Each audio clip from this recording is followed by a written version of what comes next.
Hey everybody, it's Brandon Gustafson. Welcome back to Assisted Living Investing. Happy to have you on the channel today. Just another quick reminder, we've launched assistedlivinginvesting.net, and I'd love to see you over on the website to get free resources, subscribe to my newsletter for future content. I'd love to see you over there. Also, make sure that you're liking, commenting, subscribing to these videos. Give me a big thumbs up on the video. I'd love to see your comments so that I know what content is best for you. Make sure you ring the bell so you get notified every time I put a new video up. We're getting videos out every 2 weeks, and I hope that the content is helpful to you. Also, make sure you're following me on my other social media platforms. I'm on Facebook, the Assisted Living Investing group on Facebook. Would love to see you over there. On Twitter and Instagram, and also putting out daily videos on TikTok. So would love to see you over there, and you can get kind of quick hits of information around assisted living investing. I'd love to have the conversation with you over there as well, to make sure I'm giving you content and answering your questions and helping you be a successful investor in assisted living. So in the last two videos, we've been talking about how to make yourself an attractive buyer. And today we're going to get into why it's important to make yourself an attractive buyer. So number one is you might have questions during the process of purchasing the facility or after you've completed the process of purchasing the facility. And developing that relationship specifically with the seller is a huge reason why you want to develop that relationship with them. The current owners have a lot of institutional knowledge, and maintaining that relationship may end up being key in helping you be successful once you take over operations for them.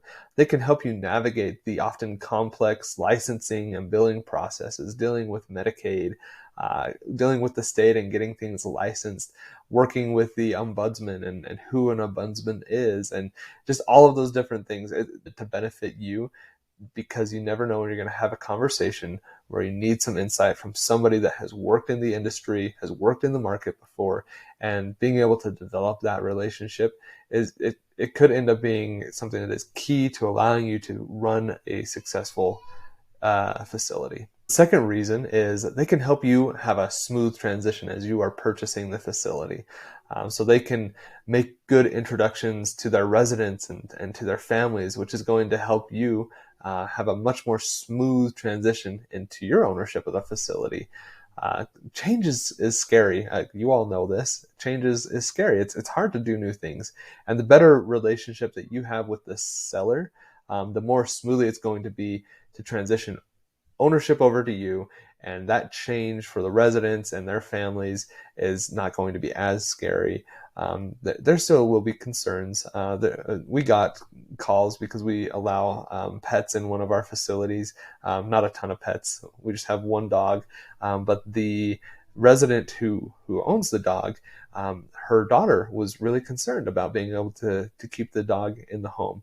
And so we had a conversation with them to be just upfront. And that kind of was facilitated through the previous owner, allowed us to have that conversation and make things just go a little bit more smoothly there and kind of smooth out the concerns that they had and help them feel more comfortable with us as we transitioned into ownership. The other way they can help you smooth the transition is to do that with staff. They can give you recommendations on new staffing or help you develop a relationship with the existing staff. They might be able to help you find a new administrator, whether that's through a personal referral, one of their existing staff members, or helping you kind of get connected with maybe a Facebook group in the market that works around senior living and senior care. There's a lot of ways that they can help you smooth the transition of staffing as you're getting into things. You can also put in a good word for you with existing staff, so you don't have to find all new staff at a facility. That's difficult. I mean, in my experience, you're probably going to be able to transition the majority of the staff over with you anyways, but it can still be a rocky period. Chances are these caregivers have worked with the current owners for several years, at least several months. And so bringing in new ownership just raises questions like, am I going to get paid the same amount? Or if there were benefits, am I going to be able to keep my benefits? Are there going to be new benefits? Can I get a raise? Those are all kinds of questions that are going to come up. And as the existing owner goes out, if they're able to kind of put in a good word with you, if you're able to even have like lunch with the existing staff, like all of those things are going to go a long way towards helping you develop good relationships that are just going to make that transition go so much more smoothly. And the last reason why you would want to develop a relationship with the seller is for future opportunities. The seller, it's possible that the seller has multiple facilities that they're trying to sell, and developing a good relationship with them may open up doors in the future to help you purchase those facilities. This is also just a very niche market, and facility owners talk to each other. It just happens all the time. So giving the seller a good experience is going to lead to referrals down the line for other facilities in the market, or with other people that they know as they've been working in the industry for several years now. And if you're able to kind of get those referrals, it's something that is going to allow you to continue growing your portfolio, introduce you to the other owners as well, so that you can start developing relationships with them, and they can help you out with questions that you're going to have with Medicaid or licensing and those types of things.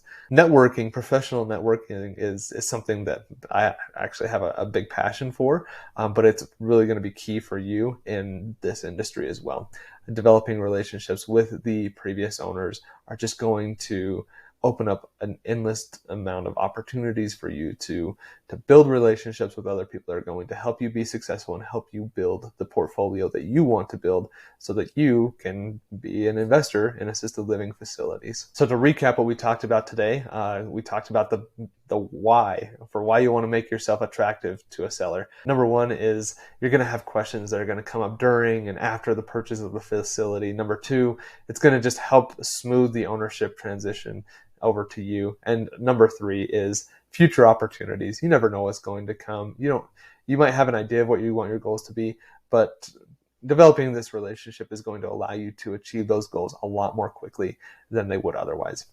Next time, we're going to be getting into an overview of Medicaid billing, kind of the process of that, the structure. That's what we're going to be talking about in the next videos. Make sure you like this video if you want to see that. Comment down below if that's something that's interesting to you. I'd love to hear from you. Let me know if these videos on how and why developing relationships with sellers and lenders and brokers is important.